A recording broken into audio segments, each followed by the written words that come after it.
So if you think back on the ideas we've explored so far, from one perspective, the connecting theme has been resilience.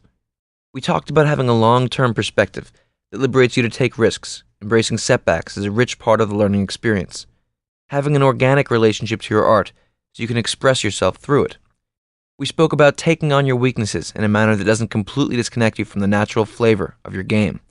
And then we talked about using adversity in an immediate sense, when we turn incoming aggression against itself. All of these ideas so far circle around maintaining an inspired, unstoppable, creative learning curve. If we take this family of ideas and apply it to performance psychology, we come to the soft zone. Think about your state of tapped-in concentration as the zone. There are two ways of looking at the state of mind. The hard zone could be thought about with the physical imagery of a brittle twig. It's stiff, apparently stable, but it will snap under pressure. Even a full tree could be considered. It's big and strong, but if the winds become fierce enough, it'll blow over.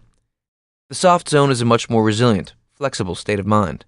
Imagine a blade of grass bending to hurricane-force winds. The fact of the matter is that whether we are talking about a chess game, a boardroom meeting, a martial arts tournament, or a drive to the park, there will be times when things go crazy. Trust me, conditions won't always be perfect. In fact, in my experience, when the stakes are high, conditions are usually very unstable. Opponents will be dirty players. The field of battle will change suddenly. I've had chess rivals kick me under the table in last rounds of national championships. I've been in an earthquake in India, in the critical moment of a tense world chess championship game.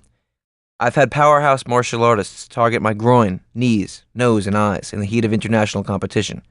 And I've dealt with corrupt tournament officials trying to manipulate the finals of the Push Hands World Championships. We can't expect the world to play within the confines of our stiffness. We have to become flexible so we can roll with whatever punches come our way. The idea of the soft zone can manifest on the chessboard in many ways. For example, very often we make a plan, but then the plan is thwarted. We then need to change our plan, and our idea may again be stopped. In this next game, you'll see how the conversion of an advantage relates entirely to an evolving plan of attack. Initiative in chess does not mean you can plan it all out to mate. This game was played in 1896, 1 year before Emanuel Lasker became the second officially recognized world chess champion. He maintained that title for a mind-boggling 27 years, before losing a highly anticipated title match to the great José Raúl Capablanca. Lasker, a brilliant mathematician and philosopher, was known as an incredibly psychological chess player, often leading the game away from an opponent's comfort zone even at the expense of the best move. This game is about resilience, flexibility, and adapting to a changing landscape. Lasker's initiative is steady. He never lets up the pressure, even as his attack changes character several times over.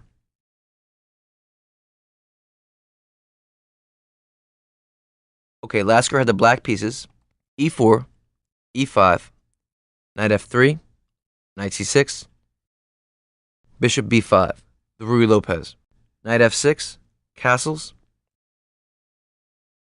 and here knight takes e4, the open variation.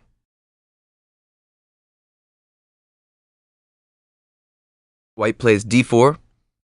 Now, of course, e takes d4 opens up rook e1, pinning that knight to the king. Black plays bishop e7, queen e2, knight d6, attacking the bishop. Bishop takes c6, b takes c6. I'm not analyzing this very deeply because it's all theoretical stuff, opening variations. D takes e5, and Lasker played knight b7. So here you can see the dynamic established by the opening. Black has doubled pawns, a little bit of a cramped game. White has a good center, the pawn on e5 is strong. On the other hand, black has certain long-term things working for him, namely the two bishops.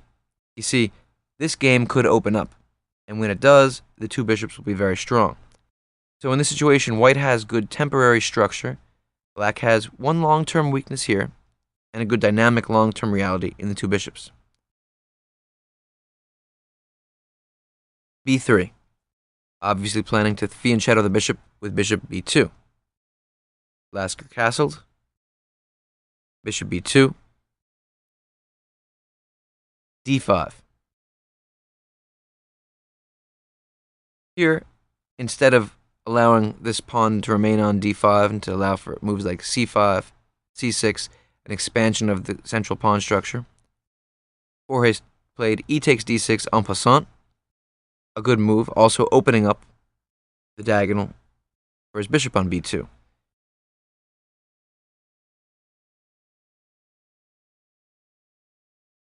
C takes d6, knight b to d2.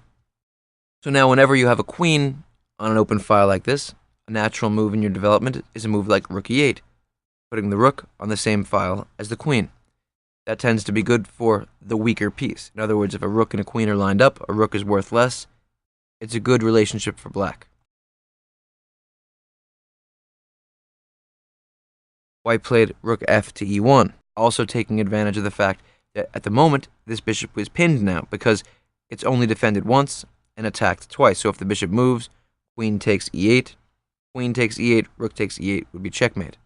So that bishop on e7 can't move quite yet. Given that reality, what do? Bishop d7, defending the rook on e8 and preparing a discovered attack. So if it's black's move, he can move the bishop anywhere on the board, for example, f6, g5, h4, and open up the rook's attack on the queen. White played knight e4, a mistake. This move is based on the reality that he saw black can't really take advantage of bishop f6 here, because after bishop takes f6, even though I can take your queen, you can take my queen. So white felt comfortable within this dynamic of rook for queen, but you don't ever want to get too comfortable in that kind of situation.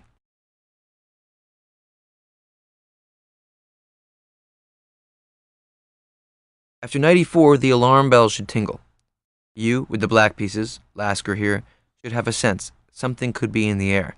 My rook is lined up with his queen, and I can play the move d5, kicking that knight out. Things are hovering here.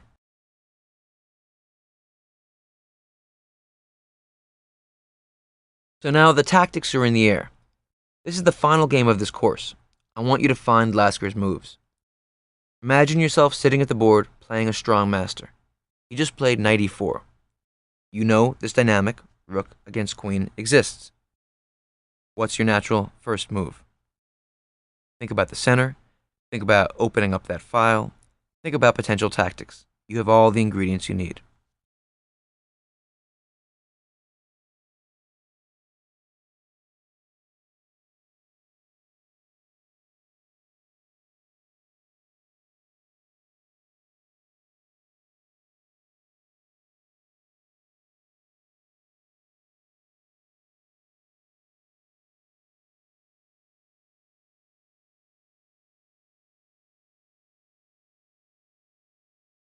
No, that's not the best move. Try again. d5, very good. A good central advance, taking some space, kicking out that knight e4, and preparing a discovered attack with the bishop.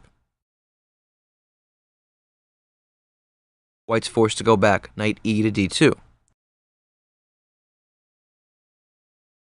Now, once again, you're Lasker here. What do? You know you have this potential discovery. You also know if you don't use it, next move, the queen's going to move out of the way. White's not going to let it hover in the air forever. So you want to try to use that tactic, your advantage. What do? Okay, there are two possibilities that try to win material. One is bishop f6, aiming for that bishop on b2, and one is bishop to a3. Which do you prefer?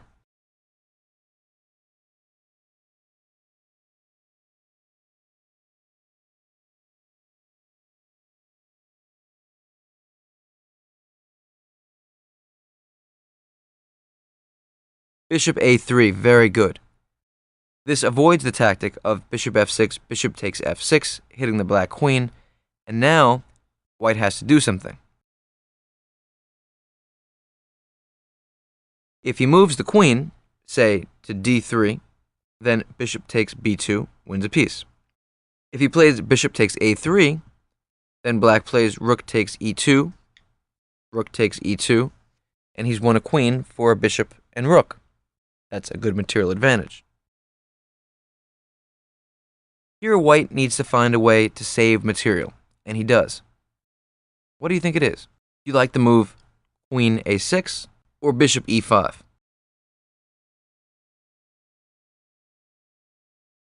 The truth is that neither looks too appetizing. After queen a6,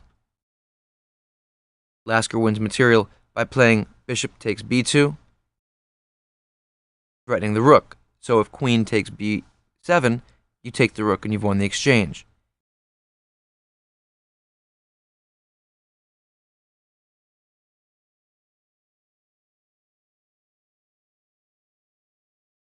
And after rook b1, what do you play? Well, here you can play the move rook takes e1 check, forcing white to deal with it.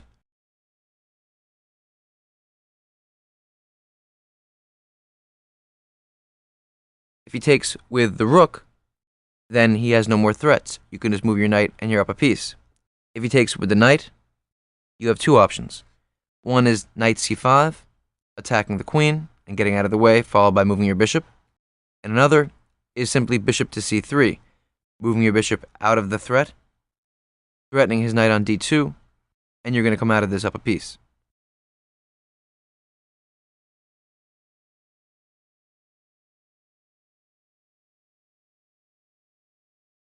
So after bishop a3, queen a6 would not, in fact, save material. Black would win either an exchange or a piece. So the only move to try to hang on is to play the nauseating move bishop to e5. You hate to play this kind of move because, first of all, you're putting a piece directly into a pin, and black can attack that pinned piece very easily, which Lasker did, f6.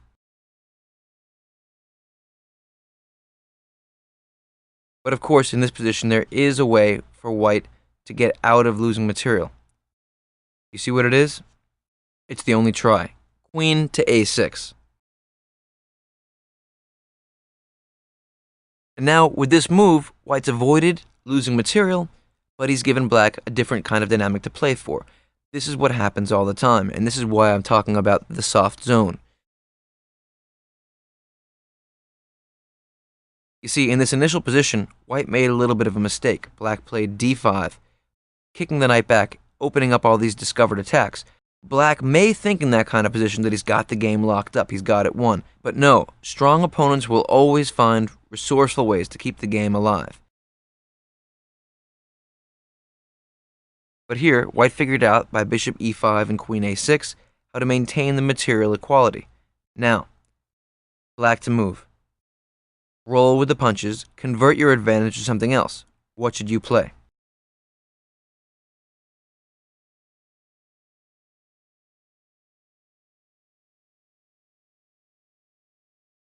No, that's not the best move. Try again. What Lasker did here was very strong. He played the move f takes e5. His idea is, okay, fine, you're right, you're not going to lose material, but you've given me the chance to improve my pawn structure and begin a big kingside attack. So the tactic of d5 and bishop a3 forced bishop e5 and queen a6, opening up f takes e5.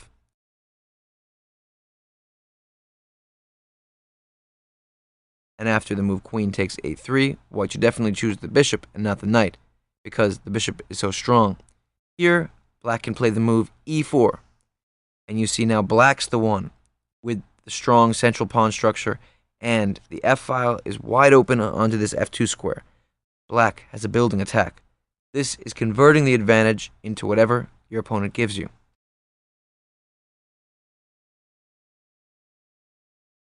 White played knight d4. Okay, your move once again. It's time to bring the queen into the attack. The knight on d4 is hanging. The f2 square is a target of ours. Put those ideas together. Black to move.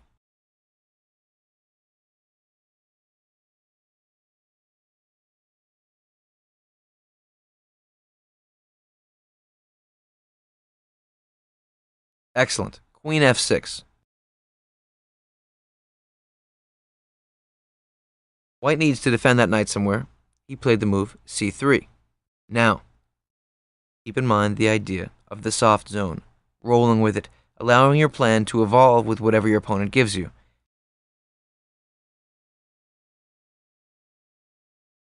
The move c3 left a critical square behind, d3. In your mind, you see that right away. You think, okay, my knight's going to come to d3 at one point. Good.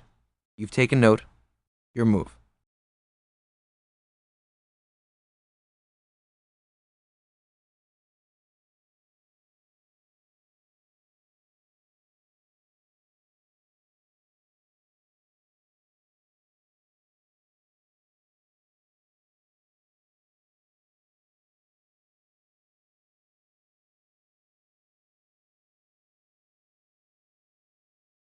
No, that's not the best move. Try again. Excellent. Rook f8, aiming for the f2 square. White has to defend. He plays f3.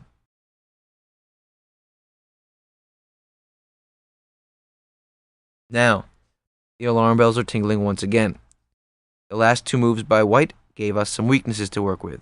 We've got the dark squares now. e3 is open. This pawn has created a weakness in White's kingside. And d3 is open because of the move c3. We've taken note. Black to play. What do you do now?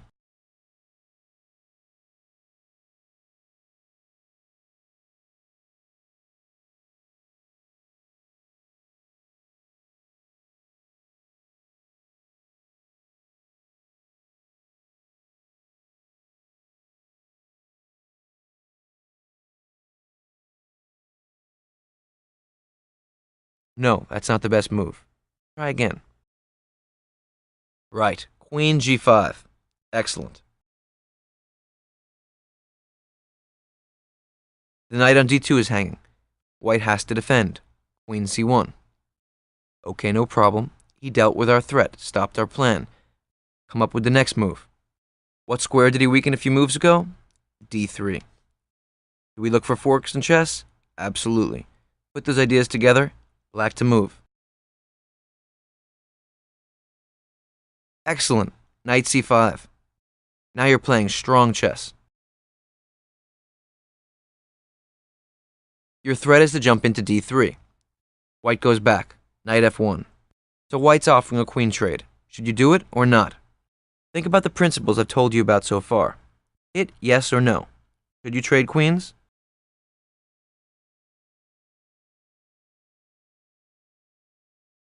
Exactly. Very good.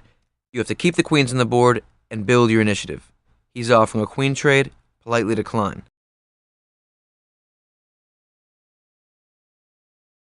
Queen g6. Good. You have a threat. Now point to the square you want to jump into.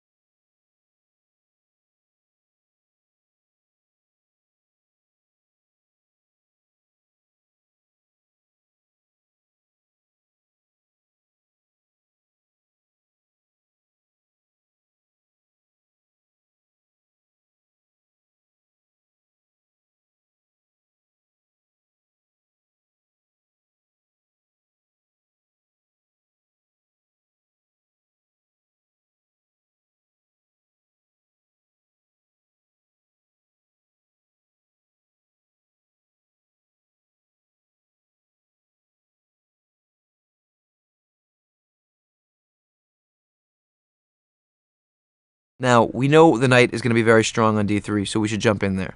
Let's do it. Knight d3, queen d1. Okay, so we've been rolling with the punches, taking whatever our opponent gives us. Now, our knight's on d3. He's moved his queen and his rook out of the way. Now we're eyeing the king side. Look at that pawn on g2, that king on g1, that pawn on f3, our pawn on e4. There's all this tension in the air.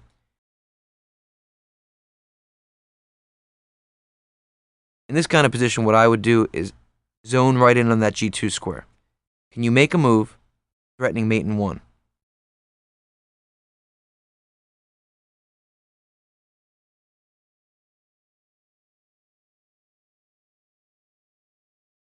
Very good. The knight jumps to the f4 square. You see how a few moves ago the knight was on b7?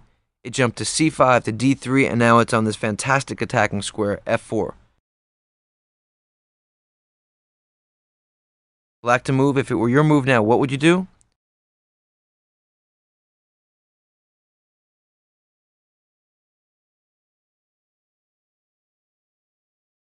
Exactly. Queen takes g2 is checkmate. Now you're really seeing things. White plays knight g3, blocking the mate. No problem. He stopped our plan again. We can roll with it. You have the black pieces, you're Lasker. Here, you want to continue the attack on the g2 square. He just blocked your attack with knight g3. Now you want to continue your attack. Build up the pressure. How can you kick that knight off of the g3 square? Well, we know the principle. The best way to remove a defender is to attack it with a piece which is of less value than it. In other words, a knight can be attacked by a pawn because a pawn is worth less than a knight. So there's no way to immediately attack that knight with a pawn. But what can you do to threaten to? Excellent. h5. Preparing the move h4, kicking that key knight out of the defense of the king's side. Here, white played knight d to e2. Another good, principled decision. White's in a lot of trouble, but he's trying to defend. His idea is to trade off this knight on f4. Should we do that? Yes or no?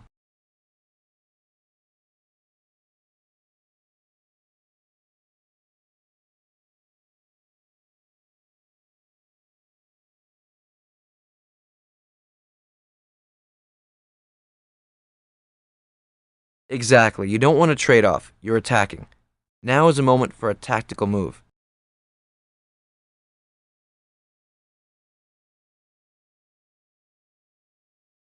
So far, you've been playing very logically. Now it's time for a very specific move. Look at it. His pieces on g3 and e2 look very strong because they're connected. But there's one high-level dynamic I want you to be aware of. Very often, chess players, when they see two knights connected like this, they think that those knights are very strong because they're reinforcing one another. The fact is that often those knights can hurt one another because they're redundant. So, for example, if my knight were off the board, if I play the move h4, that knight on g3 is threatened. Normally, it would jump back to the e2 square, but here, the knight would have to go back to the f1 square, which is very passive, and it's not doing much. So, if the f1 square were somehow occupied by a queen on f1, instead of having the e2 square, it would have to go to the h1 square. So, very often you'll see in chess two knights like this, connected, defending one another. If your opponent has those knights, instead of thinking about them as a problem, figure out how to attack the most advanced knight. Here, h4 is our idea. So if you think about that in this position, if we were to play h4, then white could play a move like knight takes f4, attacking the queen, rook takes f4, and then knight e2, getting rid of the redundant knights, moving back with tempo, attacking this rook, and white's defending. Lasker played a knight sacrifice. The very strong move. Knight takes g2.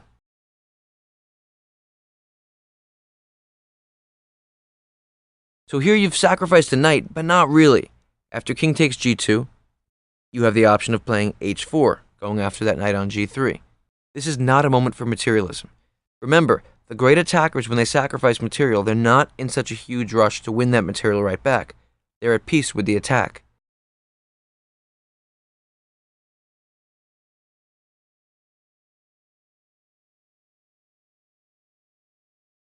In this situation, if you play h4, you might be giving white a move or two to gather himself, to defend. For example, what happens if he plays a move like f4, closing down that f-file, getting out of that pawn's attack on the f3 square. Now suddenly maybe white can try to lock things down. So h4 would be too materialistic a decision. Here, Lasker continued his attack, but now he made a very concrete decision. Think about it this way. This f3 square at this point is much weaker. Before, it was defended by a pawn. Now we've sacrificed our knight for that pawn. So if you take that pawn now, after rook takes, e takes f3, rook takes f3, only the king is remaining defending that rook. Now we know that when we're attacking, we want to bring the other guy's king towards us, lure it up the board our way. There might also be a way to distract that king from the defense of the f3 square. So if you look at this position, given those dynamics, would you play h4, winning a piece right away, or e takes f3?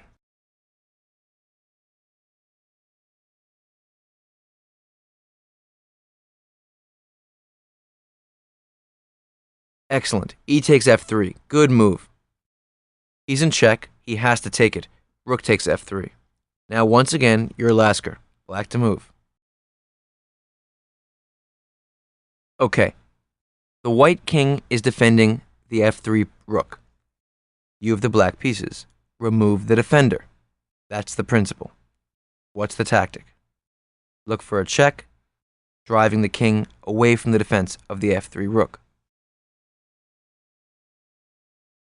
That's it. Bishop h3 check. Excellent. Here, Kurs has played king takes h3. If he played king f2, this bishop on h3 is going to be a real problem for white because it guards the g2 and f1 squares, which are the keys to escape for the white king. Now, after rook takes f3, king takes f3, h4, this king is horrible over there. White is in huge trouble.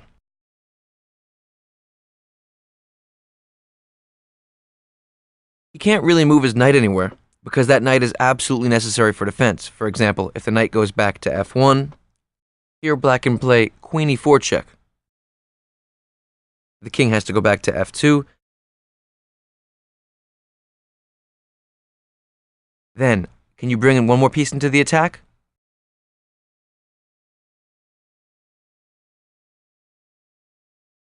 Excellent. Rook to f8 check. The king has to go back. If he goes to g1, here you have mate in 1. Do you see it?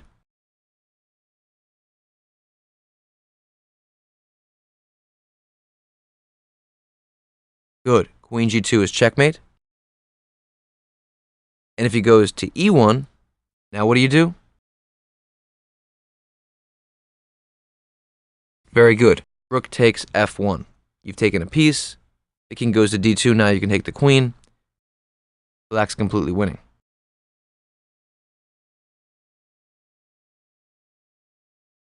Once again, you see how those knights repeating themselves actually just constrict their movement. The knight on g3 can't move because of rook e8 check takes on e2. The knight on e2 can't move because it's pinned to the queen on d1. White has to move his queen, queen g1. Then after h takes g3, knight takes g3. What do you think black should play here? Let me give you a hint. Remember the principle. When you're attacking the king that's running around, what you want to do is drive it further and further up the board, away from his defenses. What white's dream is here is to somehow get his king d2, king c1, king b2, get it safe, wrap it up like that. Get the king safe somehow. Okay, we don't want that to happen. If we play a move like rook e8 check, actually we're helping it happen, and king can come back to d2. So do you see a move with the black queen that can enter into the white position and stop the king from moving into any safe zone? Black to play. You play this move, it's all over.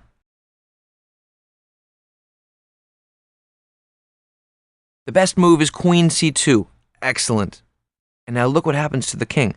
d3, d2, e2, f2, they're all cut off. Next move is going to be rook e8 check, and the mating net is going to be completely unstoppable. In this kind of position here, you may be looking for checks, ways to force the king into a mate without giving him even a chance to breathe. But the truth of the matter is that against strong opponents, they'll look at all those alternatives. So very often what you need is a quiet move that cuts off the escape route. Queen c2 does just that.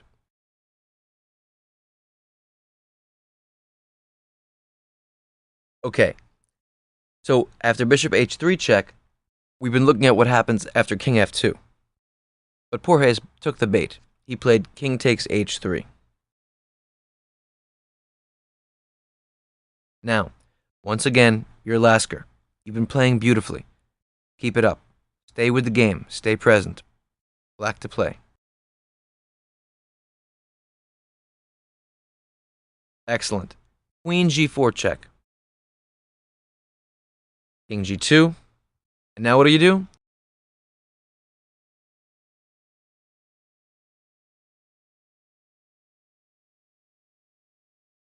Take the rook with check. Queen takes f3 check. Excellent. Now the king goes back.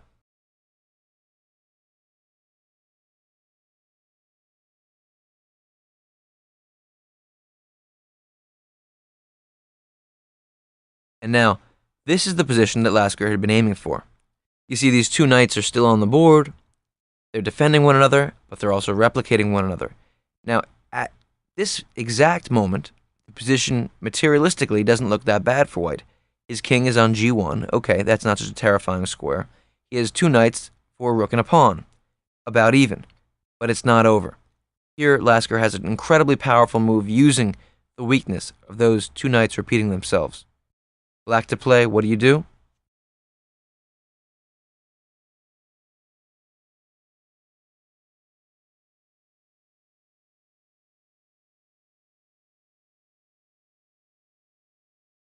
No, that's not the best move. Try again. Excellent. h4. Here white played knight h1, moving the knight to the corner of the board. If he had played knight f1, then after queen f2 check, king h1, you see how you can threaten an unstoppable mate?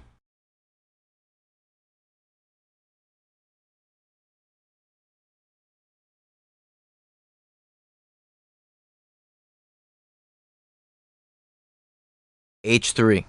Very good.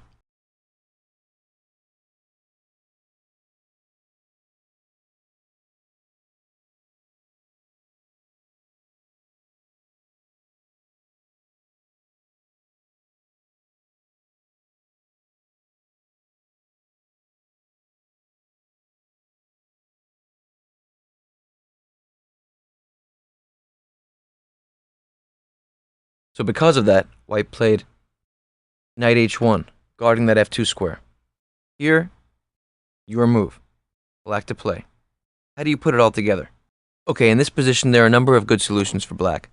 The one that Lasker played is the best. Think about it this way. Visualize. We have this pawn on h4. So you know if the white king comes up to the g2 square, let's say if you check somewhere with the queen, you can always make the move h3. So think about it this way. Can you check the white king so when he moves to g2, you're also defending the h3 square supporting your pawn? Go back though. Try to find what he actually played.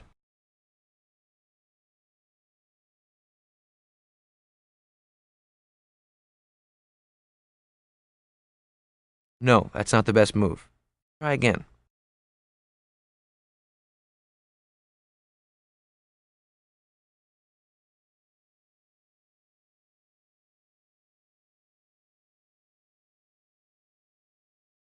No, that's not the best move.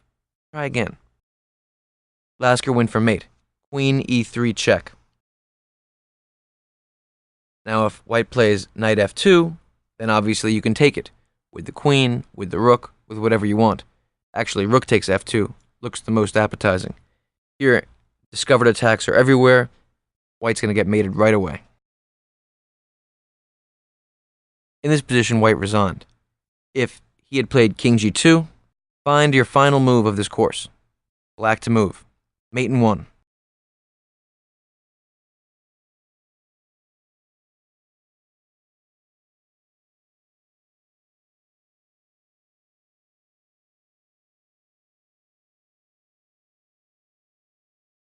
h3 checkmate. Wonderful job.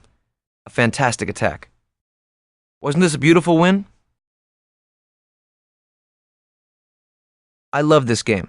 The attack evolved with the defense. This is real chess, move by move, adapt to the changing landscape. The player who has the soft zone, who is psychologically flexible and resilient, who's present to the subtle changes, that's the one who comes out on top.